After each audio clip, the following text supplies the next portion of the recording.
We are back with a Fox News alert. New images now revealing how much damage has been inflicted on Iran's nuclear facilities after Operation Midnight Hammer. But what exactly is inside these sites that puts our national security at risk? Here to break it all down for us is international relations expert and national security and military analyst, Dr. Rebecca Grant. Dr. Grant, good morning to you. So we're talking about 3 different nuclear sites that were hit with multiple 30,000-pound bunker buster bombs or Tomahawk cruise missiles. And the site that has gotten the most attention by far is the Fordo enrichment facility. So what was being housed there up until Saturday, and what do you think is left of it today? Well, Fordo was the main site, and we're hearing that it has really been blown up and basically entombed, that hall. So what they had there was a hall of centrifuges running in a big open space, but many, many hundred feet underground.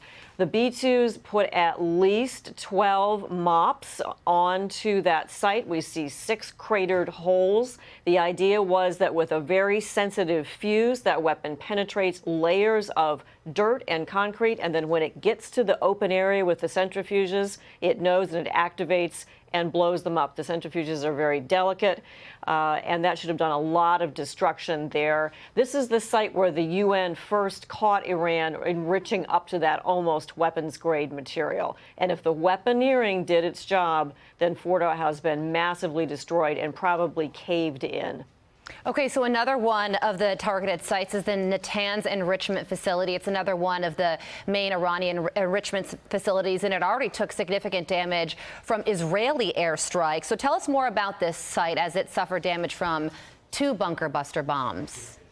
Right, and Natanz also had air defenses around it, as did Fordo, that were taken out previously. Natanz, though, was attacked on night 1 by the Israeli Air Force. They were able to blow up some features on the surface. Natanz has an underground facility, but it's not quite as deep, and so it looks like one B-2 used 2 MOPS, breaking off separately to attack Natanz and create that same level of destruction. This is expensive, delicate machinery, and you want to knock out the power and make sure that all of that is blown up as well. Okay, so the other targeted site is the Isfahan enrichment facility, and this one took damage from a dozen Tomahawk land attack cruise missiles. This site, Dr. Grant, is reportedly deeper than Fordo, but this attack targeted surface targets. So tell us why they did the surface targets for Isfahan.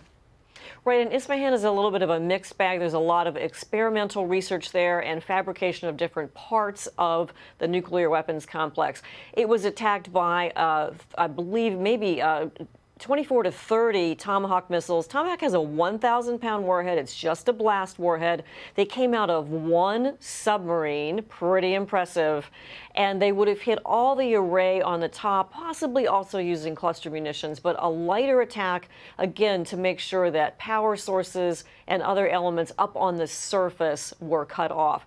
Bottom line, if the weaponeering did its job on these 3 targets, it means Iran can no longer make fissile material. The big question this morning, where is the 400 kilograms of enriched material that the UN had cited in the first place? Where did Iran take it? Yeah, and I was talking to one of my sources yesterday who said that Iranians believe that Fordo was impenetrable. So they were actually bringing material into the site before the bunker buster bombs rained down upon it on Saturday. Is that true? Well, 2 schools of thought there. And, like the North Koreans, the idea was to dig into the mountains. And the question is, where is this material? We've seen satellite images of trucks pulling up to these plants. And let me tell you, if we watched the trucks pull up, we also watched where the trucks went when they left. So what the UN wants is to find and be able to inspect and verify this material. But no matter where Iran has stashed it, as long as this material is not connected, and it did not get enriched up to that weapons grade level, and now they do not have enrichment facilities. Yeah, and these sites are, of course, still smoldering in Iran right now. So who assesses the damage, and how do you do it?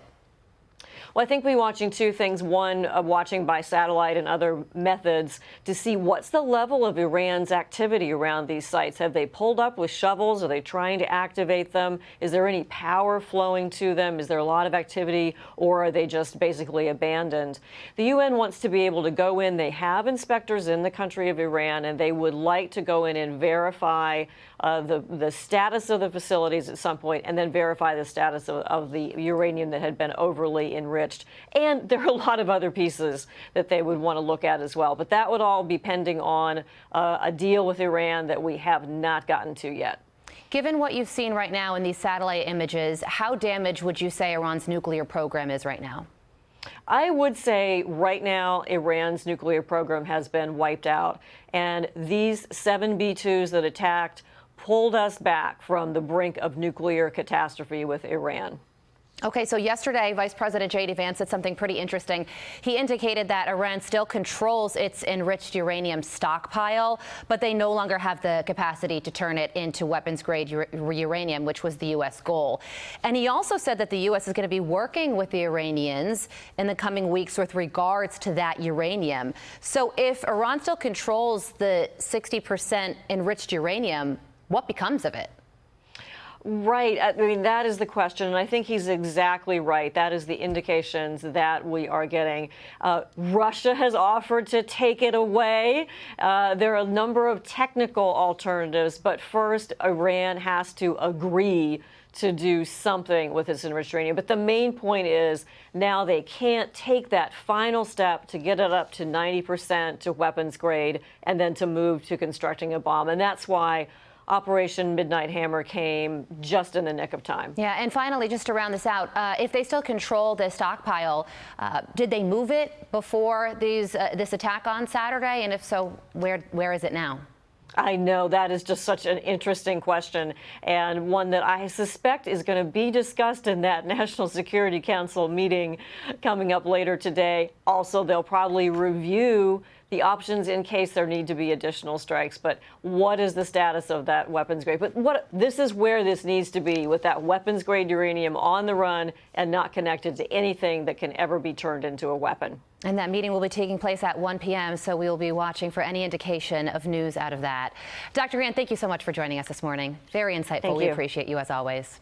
I'm Steve Doocy. I'm Brian Kilmeade. And I'm Ainsley Earhart. And click here to subscribe to the Fox News YouTube page to catch our hottest interviews and most compelling analysis.